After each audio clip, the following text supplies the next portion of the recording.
Ketegangan antara Iran dan Amerika Serikat kembali memuncak seiring pengerahan kekuatan militer AS ke Timur Tengah.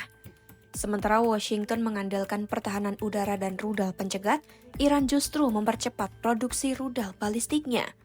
Laju produksi rudal Teheran dinilai lebih cepat daripada kemampuan AS dan sekutunya menambah persediaan pencegat. Situasi ini menimbulkan kekhawatiran baru soal keseimbangan kekuatan di kawasan. Simak selengkapnya dalam video berikut.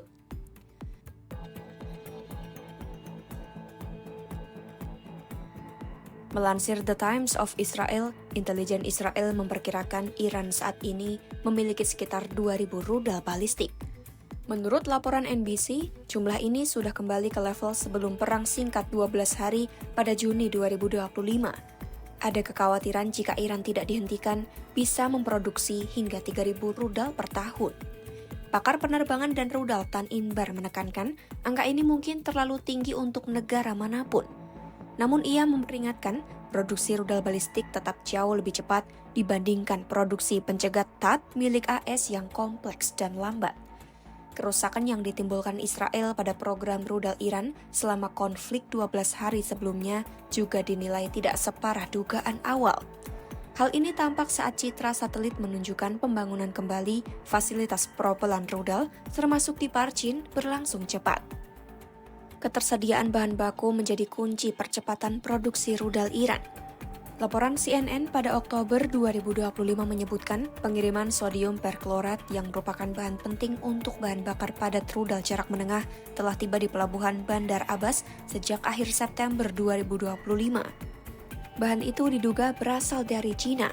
Hal ini menunjukkan rantai pasokan Iran tetap aktif dan kuat sehingga memungkinkan Teheran mempercepat produksi rudal secara berkelanjutan. Selain itu, ancaman Iran bukan hanya pada jumlah, tapi juga pada kualitas dan strategi penggunaan rudal. Beberapa laporan menyebut Iran memiliki rudal hipersonik seperti Fatah yang mampu bergerak lebih dari Mach 5. Tal Inbar menilai, meski bukan senjata ajaib, kecepatan tinggi rudal ini membuat sistem pertahanan udara Israel sulit menanganinya. Iran bahkan diyakini mengembangkan taktik salvo atau peluncuran massal di mana puluhan hingga ratusan rudal diluncurkan secara bersamaan. Jika Iran mampu meluncurkan 100 rudal per hari, sistem pertahanan Israel seperti Iron Dome, Arrow, dan THAAD akan menghadapi risiko kehabisan peluru pencegat. Aris Securel dari Jewish Institute for National Security Affairs menegaskan, pengalaman perang sebelumnya menunjukkan stok pencegat Israel dan AS cepat berkuras sehingga pertahanan bisa jenuh dalam menghadapi serangan besar. Kesenjangan produksi antara Iran dan sekutu Israel pun menjadi perhatian utama. Sementara Iran terus memproduksi rudal balistik secara masif, Pentagon melalui Lockheed Martin hanya mampu memproduksi kurang dari 20 unit pencegat THAAD per tahun. Selama perang 12 hari, AS diketahui menembakkan antara 100 hingga 150 rudal THAAD atau sekitar seperempat total stoknya untuk menghadapi sekitar 500 rudal Iran. Securel menilai pengisian ulang stok pencegat masih jauh dari kondisi sebelum perang. Dengan laju produksi rudal Iran yang cepat dan keterbatasan pencegat sekutu Israel, potensi konfrontasi berikutnya diperkirakan lebih berat dan bisa berlangsung lebih lama. Tal Inbar menambahkan, jika pertanyaannya apakah Iran mampu melancarkan serangan rudal balistik besar ke Israel, jawabannya adalah iya.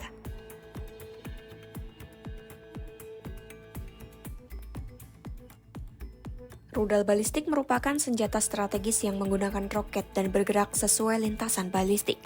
Senjata ini dapat diluncurkan dari pesawat, kapal laut, atau kapal selam untuk menyerang target yang sudah ditentukan. Pada awal peluncuran, rudal ditenagai roket untuk mengantarkan muatannya. Setelah itu, rudal akan meluncur bebas sesuai lintasan sampai mencapai sasaran tanpa tenaga tambahan. Rudal balistik dibagi berdasarkan jarak tempuh maksimalnya yang tergantung pada kuat tidaknya roket dan berat muatan. Menurut Arms Control Association, terdapat 4 kategori utama.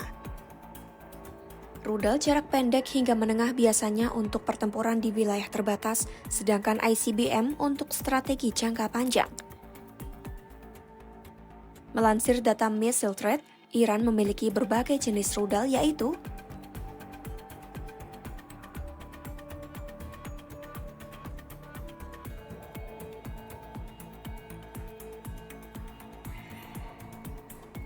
Saat Iran menyiapkan rudal balistiknya, AS dilaporkan mengerahkan kapal induk USS Abraham Lincoln beserta kapal perang pendampingnya ke Timur Tengah. Pejabat AS menyebut, armada ini memberikan Presiden AS Donald Trump opsi militer ofensif dan defensif lebih luas jika dia memutuskan menyerang Iran. Meski Trump masih mempertimbangkan langkah militer, kedatangan kapal induk menandai peningkatan signifikan kekuatan tempur AS di kawasan. Pada 2025, Pentagon pernah menarik sebagian alutsista dari Timur Tengah karena fokus pemerintahan terhadap Venezuela. Namun sekarang keseluruhan aset militer, termasuk kelompok tempur kapal induk, sistem pertahanan udara dan skuadron jet tempur kembali dikerahkan. Dengan kehadiran USS Abraham Lincoln, AS memiliki tambahan jet tempur F-35C dan FA-18, serta pesawat perang elektronik EA-18G Growler. 3 kapal perusak yang berlayar bersama kapal induk juga dilengkapi rudal jelajah Tomahawk. 2 kapal perusak lain juga ditempatkan di dekat Selat Hormuz, serta 3 kapal tempur pesisir beroperasi di Teluk Persia. AS juga mengerahkan jet tempur F-15E ke Yordania dan memindahkan sistem pertahanan Patriot dan THAAD ke kawasan untuk melindungi instalasi militer dan sekutu dari serangan balasan Iran. Sebagian peralatan sudah berada di Kuwait dan Arab Saudi, serta pejabat AS menyebut penguatan tambahan diperkirakan selesai dalam 1 hingga 2 minggu.